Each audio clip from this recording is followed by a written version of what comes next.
कोण की लंबाई कोण की लंबाई कोण की लंबाई और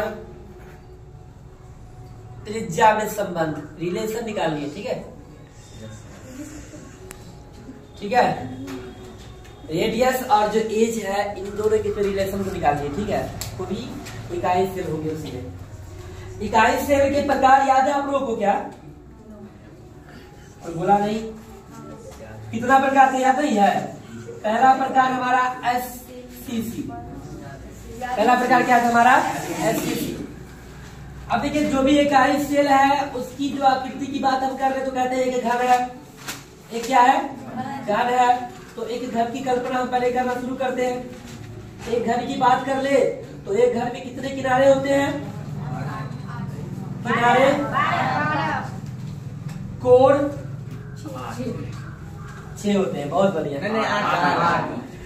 कोण कितने होते हैं? 8 होते हैं। फलक कितने होते हैं? 6 होते हैं। सही बात है। अब कोण कितना होता है? 12 होता है। किनारा आप सही जा रहा था कि गलत बोल रहा था? ठीक है। अब फिर केंद्र कितना होता है? एक केंद्र होता है। कितना होता है? एक। फलकों का केंद्र 6 और विकर्ण 4। विकर्ण किसमें? घर में। अब फलकों का विकर्ण 12। चलिए देखिए SCC की बात कर ले तो आपको पता होना चाहिए कि इस किनारे पे हमारा एक अव्यवीकरण होगा। इस किनारे पे अव्यवीकरण होगा। यहाँ होगा, यहाँ होगा, यहाँ होगा। यानी आपको जितना किनारे हैं टोटल 8 जो हमारा किनारा है कॉर्नर, सभी कॉर्नर पे जो हमारा CP होगी। CP मतलब कंस्टिट्यूट पार्टिकल्स नहीं, जिसको बोलते हैं अव्यवीकरण।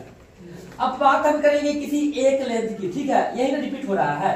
किसी एक लेंथ की इसको मान लेते हैं A, इसको मान लेते हैं B। और ये जो भुजा है, भुजा, ये भुजा हमारा क्या है? A है। क्या है? A है। तो भुजा बात करें तो A और B जो है B, इसकी भुजा हमारा क्या निकल के आ गया? A निकल के आ गया। इस लेंथ की बात करते हैं A और B की। चलिए यहाँ पे हम लेके आते हैं इस लेंथ को। यहाँ पे ये लेंथ को हमने लेके आया। ये हमारा A है और ये क्या है?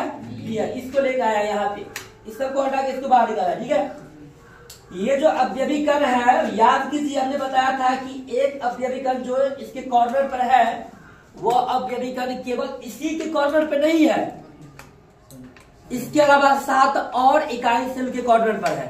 बताए थे ना 1/8 से हम लोग क्या किए थे, उसका मल्टीप्लाई किए थे ना पूरा। तो यहाँ पे जो अव्यवीकरण होगा ये कुछ इस प्रकार से होगा, ऐसे। इसका इतना ही भाग है। ठीक है, इस पे यहाँ पे, बाकी भाग कहीं और निकला हुआ है। ठीक है, और ये जो अव्यवीकरण होगा इसका ये भाग हुआ, ये बराबर गया लेकिन बीच में नहीं। ठीक है, अब एक चीज बताइए, ये क्या बना? एक गोला, गोला बना दे। ये गोला है ना एक, ये क्या है? गोला है। अव्यवीकरण गोला किस शेप का होता है? अब ये जो गोला है, ये गोला, तो देखिए यहां से यहां टोटल दूरी इसका व्यास कहलाएगा, और लेकिन यहां से लेकर यहां की दूरी इस गोला का क्या कहलाएगा? रेडियस, त्रिज्या। एक त्रिज्या ए हो गया। फिर यहां से यहां लेकर इस गोला का ये एक त्रिज्या हो गया। तो यहां से ए और बी के बीच में जो है, ए और बी के बीच में कितना त्रिज्या आ गया? आर कितना? 2r आ गया। ये पक्ष जो हमारा है ये भाग बराबर है, ये आपस में क्या होंगे? बराबर होंगे। तो a इक्वल टू क्या आ जाएंगे? 2r आ जाएंगे, और r इक्वल टू a/2 आ जाएंगे। ये हमारा हो गया SCC का जो है कोण की लंबाई a और त्रिज्या r में संबंध। ठीक है, तो इसको नोट कीजिए, हम दूसरा बता रहे हैं। ठीक है।